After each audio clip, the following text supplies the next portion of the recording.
fighting languages and nationalism, we go to another period. And we're very privileged to have Miguel Selvelli, who normally lives in the Aegean, here today.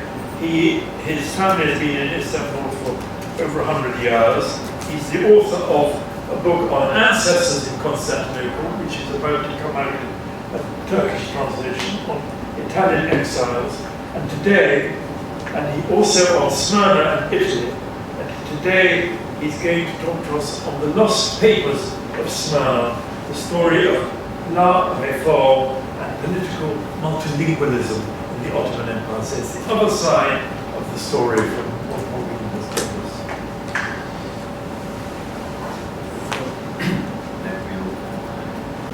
Okay. So, thank you everybody for being here. I will not read, I will speak. So, allow me to find a little bit more disorder, but I prefer this way.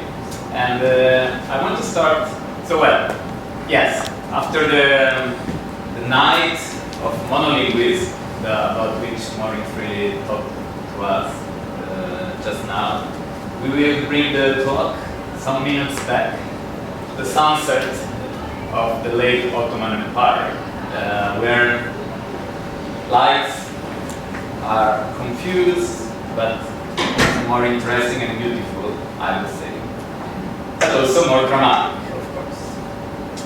Especially when we are about to reach the night. So, Lost Pages of Smyrna, the story of the Réforme and political multilingualism in late Ottoman Empire. Now, if you will see my original title, it was The Politics of Multilingualism. And now I want to explain you why, with this photo actually, I want to tell you something. Because I've been invited here by Philip Mansell, and this is the main reason why I accepted to come back to London from my Aegean exile. I was already here in October, was because Philip really insisted. And Philip is extremely important for me, because I have a Levantine grandfather who I never met, because he died 1 year before I was born. But exactly 20 years ago, in May 2006, I made my first trip to Istanbul. I had been there some years before, but it was very far. In May, I really fell in love with Istanbul, and I understood that I had to go back at some point, and this happened 1 year later. But when I came back from my trip, so it was June 2006, and Italy was doing very well in the World Cup and would win. So I remember this June 2006 as one of the best periods of my life. And I remember when I was not watching the World Cup, I would go to the park in Milan where I was living. I was studying at the Polytechnic in that period. And I was reading this book. So this was the first book about Istanbul that I ever read. I didn't have any... So my career as a historian started after moving to Istanbul in a later age, let's say. So, and then in 2016, exactly 10 years later, and now it's 2026, I met Philip for the first time, and somebody caught this moment at the LHF conference in London. And so this is why I'm here now, but I'm also a little bit naughty, so I accepted to speak about languages, but I told Philip at the beginning, I'm not an expert about languages, and when I come to a place, I always want to say something interesting and original. I don't want just to make a general speech about, I don't know, newspapers in different languages in Smyrna, for example, which is what I'm going to tell you about. But for half of my speak, I will talk about this. But for the other half, I will talk about something more interesting from my point of view, and it's a very original piece of research on which I'm working now. So, I was going to talk to you in my second part about this guy, which is very difficult surname, Çurukçoğlu. He's born, as you see, 6122, and so he's exactly the same period of life of my great-great-grandfather. And the reason why I discovered this person, which is almost unknown to everybody, and just in Greece, the only people who talk about him is because he died together with a sort of Christian martyr, which is the metropolitan of Smyrna, who who was lynched because of Nureddin Pasha on the 11th September 1922, so after the entry of Kemalist forces. But I think he was not a Christian Greek national hero, he was something else, and that's what I'm going to tell you about in my second part of the speech. And I was lucky to meet the great-great-granddaughter of Nicholas Churchill. That's why I had some special archive, piece of material from her private archive, and I shared this history with her. So we are now working also with her on another project about the fire of Smyrna from the virtual reality. She's an artist, she's not a historian, but she had this amazing figure in her ancestor, and I'm going to talk about it. So, La Réforme will be is the reason why I can put together Nicolas Churchill and the topic of today. It's because La Réforme was a newspaper of which, unfortunately, it seems to be no copy left on earth. There are only 2 copies I could find, and one was in an archive in Milan, and one was sold, you can see, was sold at Istanbul Müzayede. This is from 1914, another copy, but the one I have is found in Milano, it's 1912. But this newspaper was founded in 1870 by an Armenian with an amazing life. We'll briefly touch on this. Stepan Moscan, or Etienne Moscan, it's also known like this. And then, after his death, the journal was bought by Nicolas Churchill, who directed it. I don't know until which year the paper was alive, but very likely until 22. But I'm not sure because there is no traces about this. But before that, let's talk a little bit about the multiplicity of languages used in the Ottoman press in Smyrna. I will talk just about the Smyrna case. And to talk about Smyrna is very actually relevant, even more than Istanbul in this case, in the Levant, because a lot of firsts have happened in Smyrna. So the first Greek newspaper in the Ottoman Empire was printed in Smyrna. The first Hebrew was, so not in Istanbul, but in Smyrna. So as you see here, so I made now you will see. So we have the Hebrew, Ladino, Judeo, Espanol, whatever you want to call the language, but also Hebrew. So this is, as you see, this is a newspaper.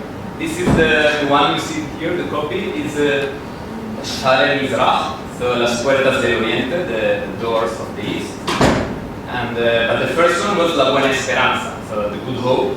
And in between parentheses, I put the directors, the founders of this newspaper.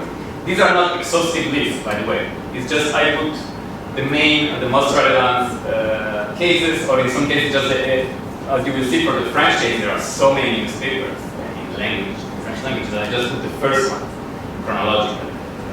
Italian language is a very unfortunate case. So we don't have much newspapers in Italian language, and this was also discussed by an author, Sergi Pantaleone, in the book I created with Francesco Congilupi. Philip thought about this book. I didn't write, I co-created with Francesco Congilupi. And one author made just a specific focus on Italian press in Smyrna. And also, so he devoted his whole research, career, half of it at least, to search for this, but he could find very little things from Italian. So there's very minor, like this La Trisaide Sotterranea, they were more like humoristic, satirical journals, not very serious or references for the community. While Hebrew or Judeo-Espanol was much more important. Of course, we have the Armenian. It's a pity that there is the thing there that you some lines, but I don't know how to save us from that. I'm not going to try. But so this is the one you see here is Shaluis Araratian, which means the dawn of Ararat, of course, Araratian. And this is the first Armenian language, the first newspaper in Armenian language of the Ottoman Empire, as far as we know. And it had a very long life. And many others, as you can see. So just a list. Just some French language is full. So actually, the French language, the Spectateur Oriental, or the Spectateur Oriental de Smyrna, in some cases it's called like that, is actually the first newspaper printed in the Ottoman Empire. So this is just, it's in French and it's in Smyrna. And then we have many others. This Les Smyrnains is also quoted in some sources, but there is no trace of it.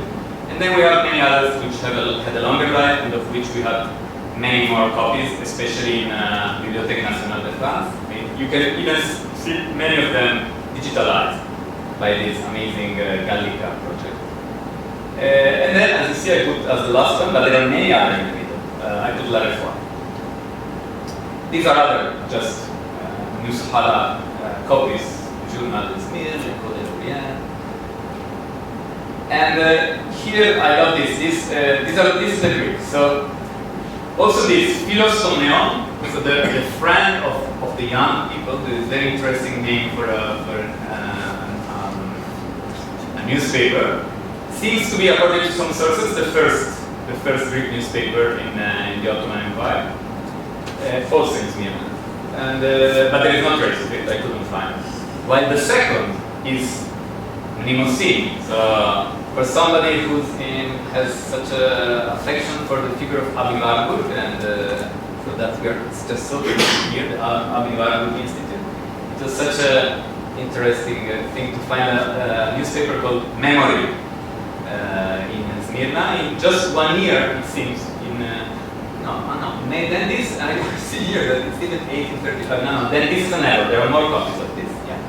So I think it was maybe this, it was 1832, 1838 or something like that. So during the 30s it was Mnemosyne, and many more. From Amalthea, as you can see, it's the whole story. In fact, another author in this book, Italian Smyrna, she researched, she's Greek, and she researched the whole archive of Amalthea. This is used very often by Greek researchers to study the story of Smyrna from different point of views, because this is mostly survived, the copies, and it's digitalized in Athens, in the Parliament Library. And she has made an amazing research about Italian theater in Smyrna through following all the representations of plays from Italian theater, Italian play. And then Ottoman language. Ottoman language also there are many, but what you see, this is it starts very late. So it's 1886 is the first Ottoman language newspaper in Smyrna. But then it accelerates. It starts late, but then there are many. Also, this is not an exhaustive list. So the first is Kismet, and then service, Ittihad, of course. Ittihad, you understand, this must have been a newspaper pro-unionist, as Ittihad means union, Committee of Union and Progress. But also many of them were anti-unionist newspapers in Smyrna. For example, Köylü for sure, Anadolu. We will go back to Islahat, because that means exactly that reform in Turkish, or in Ottoman, in Iraq. And then this last is what is Morin? Morin. This is the one I wanted to show you. So this is a very late newspaper, so it just inaugurated in 27. And then Mustafa Kemal Atatürk made the reform, announced the reform, as we noticed. So you said in August or in July? Yeah. In August. So this is 30th of August of 1928. Yeah. It's Zafer Bayramı, as is now known this day. And so the newspaper decided to, it was an Ottoman newspaper, but they decided to put already something written in Latin alphabet. So it's very interesting. So it may be one of the first examples of a newspaper with Latin characters in Turkey or in Turkey. So now we go to so you understood all this, and now we go to La Réforme, and that's what I want to talk about more about this politics. What I said, political multilingualism. So this is the first person, the Armenian, who founded La Réforme in 1870. He's an amazing figure. He's the typical representative of this enlightened, it's not a word I like so much, but yeah, somebody imbued with French, laïque, secular, enlightened enlightenment, depending on enlightenment values. So he goes to study, he's born in 25, you can read. He goes to Paris in 46. He immediately to study at the university. He immediately is at the right place, at the right moment. 1848, revolution in Paris. He gets into it, he meets the leaders. For example, this Alexandre Rollin is a very important figure. And as you see, the newspaper of Rollin was actually called Rollin was called La Réforme. So there you see that probably he had a very big debt to him, like he was an inspiring figure for him. He's even expelled from France because of his revolutionary activities, imagine. So an Armenian that from Smyrna goes to Paris, but then achieves to be expelled. Then he goes back. Founds one newspaper, another newspaper in Armenia. One is called means Orient, and the other means Occident. But of course, I don't have so many information about this. But they were, as you see, he goes in touch with Mazzini and Circus. Then he goes to Torino. He teaches French to the son of the first Italian Prime Minister, Camillo Benso, who then shortly after dies. Probably he lost his job because he died for good, just 1 year. And then he started prisoner in 67, and in 70 he founds La Réforme in French.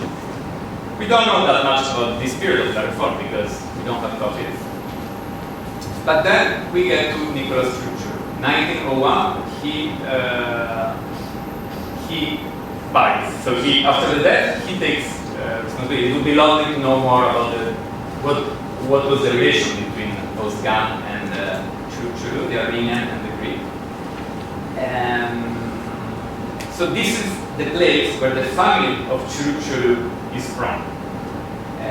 The father. So Churu is born in 1861 in Smyrna, Nicholas. His father was Christos. I have a page saying this information. He was exactly from here. We are very close to to Kayseri. We're actually in the outskirts of Kayseri and on the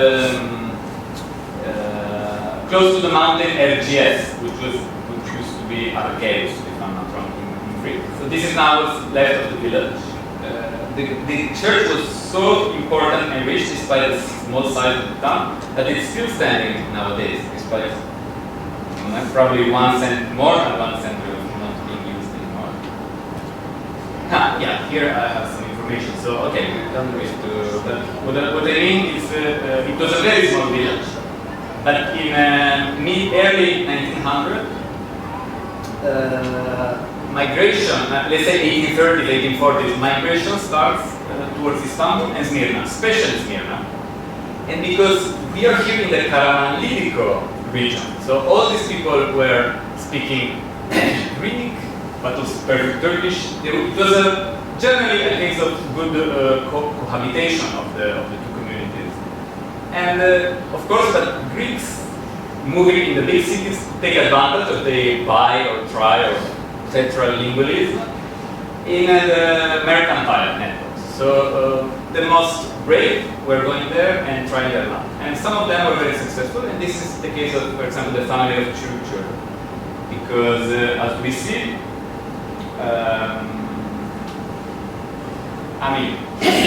imagine that he sent to Germany in Munich to study law in early 1880s. So his father must have been at least wealthy, coming from a village just the generation before in Kaiser.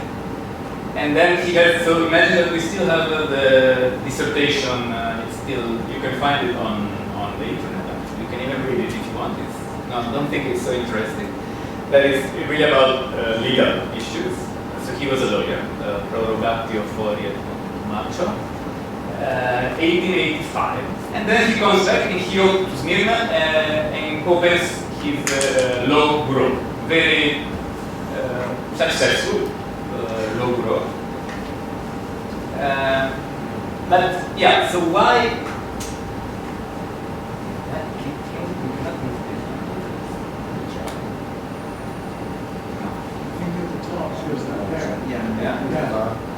Oh, wonderful. Okay. Only one. I'm working only one. So, Nicolas Churu died. Okay, this I said before. So he's considered as an ethnomartyr because he died together with this guy here, which is a proper ethnomartyr. He's definitely an ethnomartyr. He wanted to be an ethnomartyr. Chrysostomos, I mean, he had this vocation as a Greek Orthodox priest who was there in Smyrna during all this troubled period since the 10th, early 10th to 22, apart from a small break. I think during the First World War he was kicked out, let's say, kindly, because he was really, he was not pushing for dialogue between the communities. He was much more of he was doing his role as a Greek priest, so pushing more about religion rather than dialogue, let's say.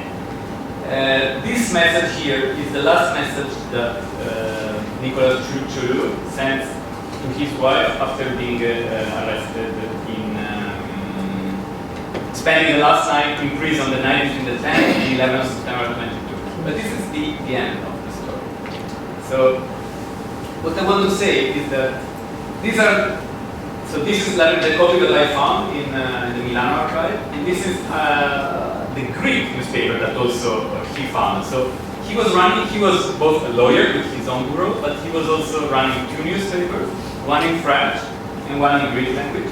Of Imerisia, we have plenty of copies in the Athens Parliament archive, digitalized. So I've been trying to go, I read Greek, so, but modern Greek, this is Greek from 1 century, more than 1 century ago, so it takes me time to go through this. But I've been trying just to find some copies in random years, just to see a little bit what was the discourse. I mean, how some political news were treated. And I have always find very, I won't say non-nationalist or like balanced, let's say, a journalism that tries to be balanced and pro-institution, pro-imperial institution, never trying to push too much the Greek identity on the readers.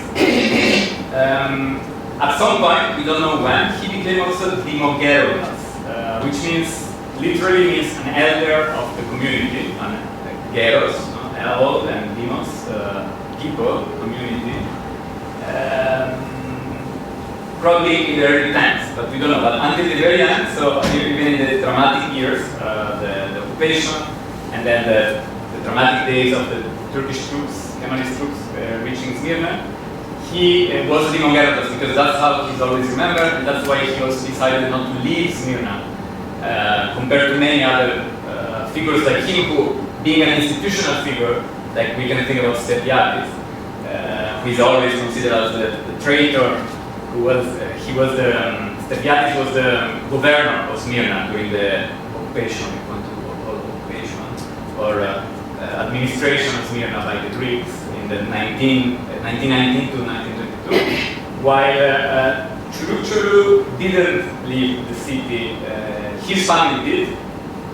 His son, that's why then we have now the great-great-granddaughter, because his son left with the baby, with the wife and the little baby. So this is just to tell you that there is another slide like this, which is the reason why I think he was not, we cannot say him as give this image of a Greek national hero he's a Greek national hero, but from another point of view, we can say, is that he was always, during all his life, we can find from different sources. I've been through all biographic, other works on Smyrna in Turkish, in Greek language. His name is always associated with Muslim Ottoman figures. He was both at the law bureau. At some point, he was running with some Muslim Ottoman, let's say. Now I don't remember his name, maybe I wrote it before, Nevzat something. And, but especially this guy here, Sabit and Insureya. So he was a lawyer as well, and also a journalist, who in at the end of the 18th, so after the end of the World War, but before the landing of Greek troops in Smyrna, founded a newspaper called Levant, this is which means La Réforme. So he was trying to probably making another version of La Réforme, but for the Ottoman Muslim reading public.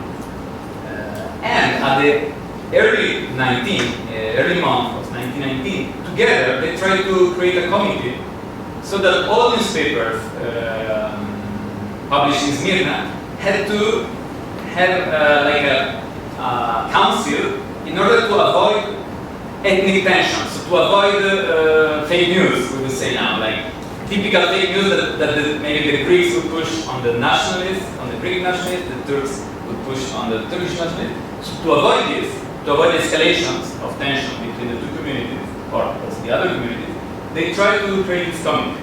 But it was not so, it lasted only for a few months, because probably, I mean, it was, given the tensions, it was not so easy. And then what is interesting is that this guy, in Surya, Sabizadeh in Surya, was hanged by the Kemalists, probably by Nureddin Pasha, who was the governor that entered the.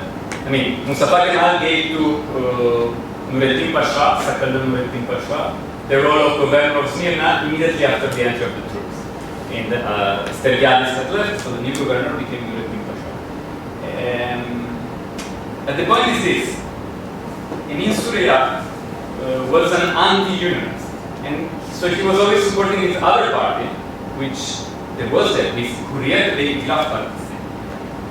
I think that without knowing what was Hurriyet al-Itilaf Party, we should not even start to talk about this period, because always we think about community union and progress, genocide, Greeks, expulsion. But the point is that there was this very important party that was founded at the beginning in 1911, and that then was closed in 1913, and then again was founded in 1918 after the coup, which put together monarchies, so the anti-unionists, so who were generally it would be more religious, more sensitive to religion, so not with a Jacobin, let's say, mood that was affecting the unionists, and pro-imperial, so always respecting the imperial institutions. So this Turkish Ottoman guy was on this page. So we can imagine that if they were together, in Surya, they were also somehow trying to share an ideological view together, so that the empire could be reformed, but not necessarily had to divide between two national states.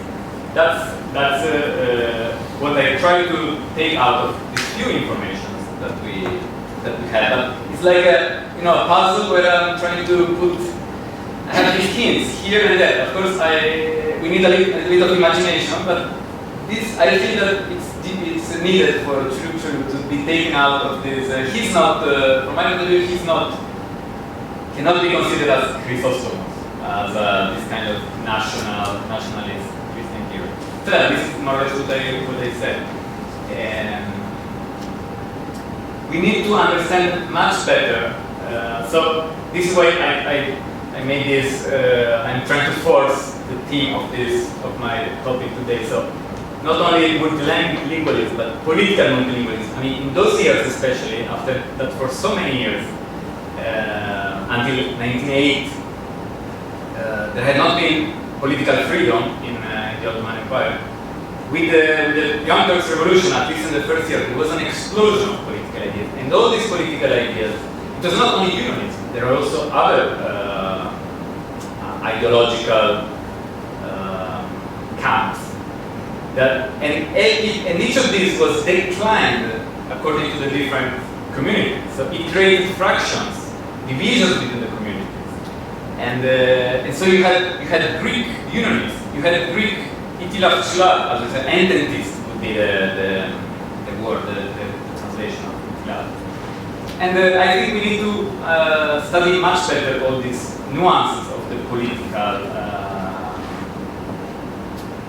political panorama of the late Ottoman Empire.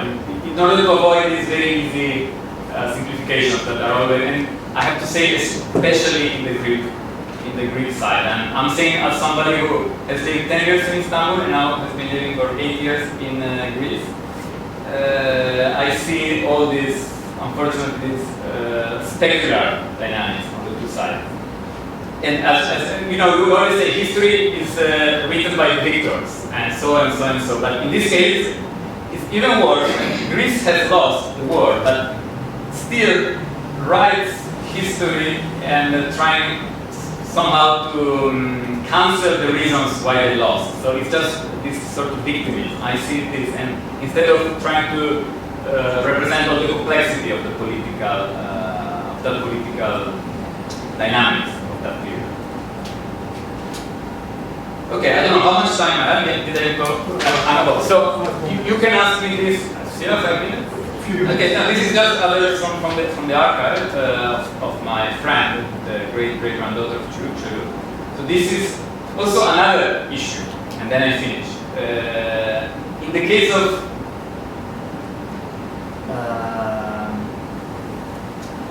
characters who are not so famous, which I like. Generally, I like very much to focus on this. I said I write it before some slide. Deuteragonists, not protagonists, but the people who are on the second stage, so not the ones that are more famous, but the ones which are a little bit on the side, that stay in the shadow, because they don't need to perform according to the role that has been given to them during their lives. So they can be more honest with themselves. And but then the risk with these figures is that the story is told by the descendants.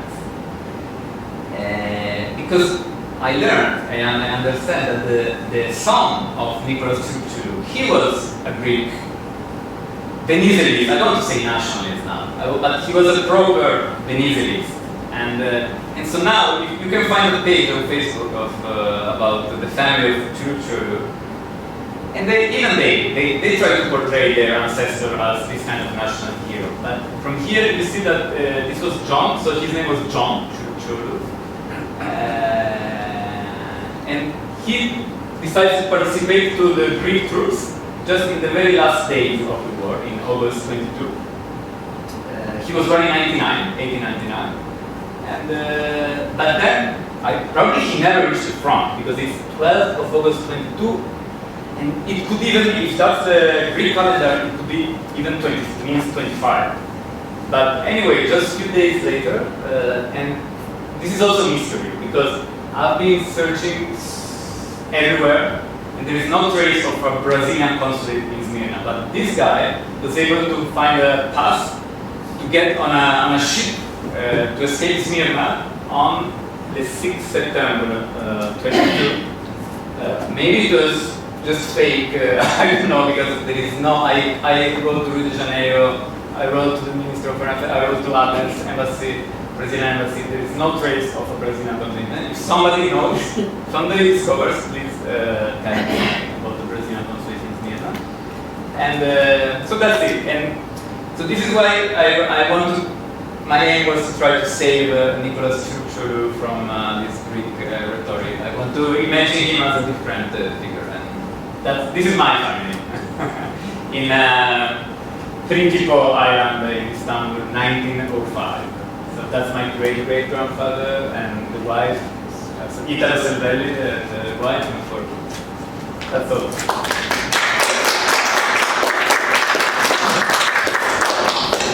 Thank you very much, Miguel. And as we've said, there'll be questions at the end. Very interesting counterclass to nationalism, and a reminder that not everybody supported Kemal by any means, as Kemal often complained.